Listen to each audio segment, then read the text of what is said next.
ভাবলাম কেননা বাড়িতেই লাড্ডু বানিয়ে খাওয়া যাক, তো লাড্ডু বানানোর জন্য প্রিপারেশন শুরু করে দিলাম। এখানে ছোলার ডাল ভেজানো ছিল, ওইটা ভালো করে মিক্সিতে পেস্ট করে নিলাম, সাথে স্বাদ মতো নুন দিয়ে দিলাম।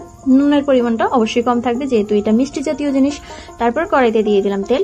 এবার এই মিক্স করা ডালটা এবার কড়াইতে দিয়ে গোলা রুটির মতো করে ভেজে নিতে হবে হালকা আছে, নয়তোবা উপরের দিকে তো সুন্দর কালার চলে আসবে কিন্তু ভেতরের দিকে কাঁচা থেকে যাবে। তো এদিকে এটা ফ্রাই করা হয়ে গেছে। তারপর এটা ছোট ছোট পিসেস করে কড়াইতে রেখে দিয়েছি ঠান্ডা হবার জন্য।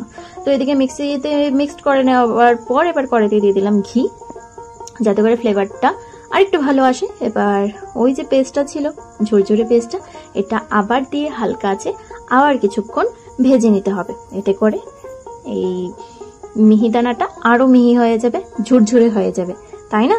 তো এটাকে কিছুক্ষণ সময় বলতে এই তো 3-4 মিনিট তো ভাজার পর হালকা আছে ভাজতে হবে অবশ্যই। তো ভাজার পর এবার এটা নামিয়ে নিলাম। এবার কড়াইতে আবার একটা সিরাপ বানিয়ে নেব। তো তার জন্য এখানে 2 কাপ আমি ডাল নিয়েছিলাম, তো 2 কাপ পরিমাণে আমি এখানে চিনি নিয়েছি, সাথে 1 কাপ জল দিয়ে দিলাম। এবার এটা সিরাপ বানিয়ে নেব। আর তাতে কালার আনার জন্য দিয়ে দেবো কি বলো তো, হ্যাঁ, ফুড কালার দিয়ে দেবো। তো ফুড কালার আমি ফার্স্ট টাইম ইউজ করছি, এখানে পরিমাণটা কম বেশি হতে পারে যেহেতু আমি এটা আগে ইউজ করিনি, তো এটার পরিমাণটা সঠিক আমার জানা নেই। তো যাই হোক, তারপর এটা সিরাপটার সাথে ভালোভাবে মিক্সড করে নিলাম। এবার মিহিদানাগুলো এতে দিয়ে দিলাম। তো এবার সিরাপটার সাথে ভালোভাবে মিক্সড করে নেওয়ার পর এদিকে ডোটা রেডি হয়ে গেছে। এবার এটা থেকে লাড্ডুগুলো বানিয়ে নেব। তো এটা ঠান্ডা হওয়ার জন্য রেখে দিলাম। এবার ঠাকুমার আমি হাতে হাতে লাড্ডুগুলো বানিয়ে নিলাম একে একে। তো তোমরাও বাড়িতে ট্রাই করে দেখবে, আর কিরকম হয় টেস্টে অবশ্যই কমেন্ট বক্সে কমেন্ট করে জানাবে।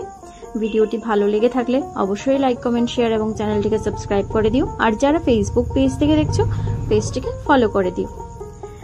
আবার দেখা হচ্ছে নেক্সট ভিডিওতে। তো সবাই ভালো থেকো, সুস্থ থেকো, টাটা।